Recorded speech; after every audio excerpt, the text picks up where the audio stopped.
ইয়াৰ পৰাই পঢ়ি শুনি ধৰক ভগৱানৰ আশীৰ্বাদত গাঁৱৰ ৰাইজৰ আশীৰ্বাদত চৰকাৰী এটি চাকৰি কৰি আছোঁ আৰু দেখি আছোঁ বহুদিনৰ পৰাই ল'ৰাখিনিও কয় যে এখন স্থায়ী মঞ্চৰ অতি প্ৰয়োজন।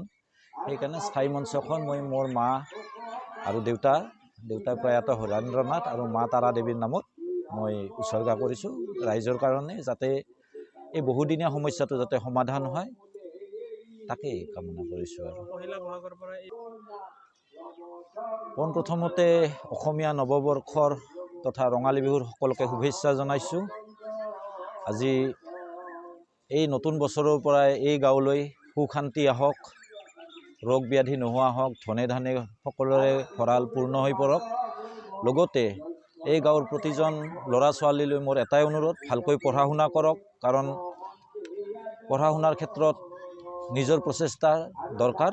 ভালকৈ প্ৰচেষ্টা ল'লে সকলোৱে আগবাঢ়ি যাব পাৰে।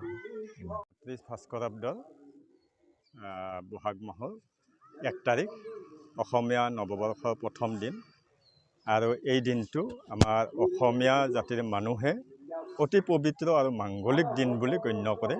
এই পবিত্ৰ দিনটোতে আমাৰ পলাশগুৰি গাঁৱৰ গোসাঁইঘৰৰ গাতে লাগি থকা এখন স্থায়ী মঞ্চ আজি আধাৰশিলা স্থাপন কৰা হ'ল।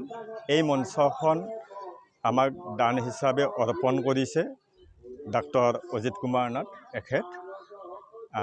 তেখেতে ৰাজ্যিক কৰ আৰোপ বিভাগৰ দায়িত্বত আছে, আৰু এখেতৰ এই গাঁৱত ডাঙৰ দীঘল হৈ ইয়াৰ বায়ু পানী সেৱন কৰি এওঁ যিটো বিভাগত অসম চৰকাৰৰ হৈ কৰ্তব্য পালন কৰি আছে, তাৰ বাবে আমি গাঁওবাসীয়ে অতিকে গৌৰৱান্বিত।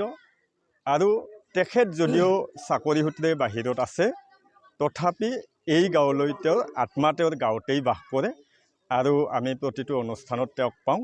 আৰু আজিৰ এই শুভক্ষণত তেখেতক মই ঈশ্বৰৰ ওচৰত প্ৰাৰ্থনা জনাম, যাতে তেওঁৰ লগতে তেওঁৰ পৰিয়ালৰ সুস্বাস্থ্য আৰু দীৰ্ঘায়ু ঈশ্বৰে প্ৰদান কৰে। এইখিনিয়ে।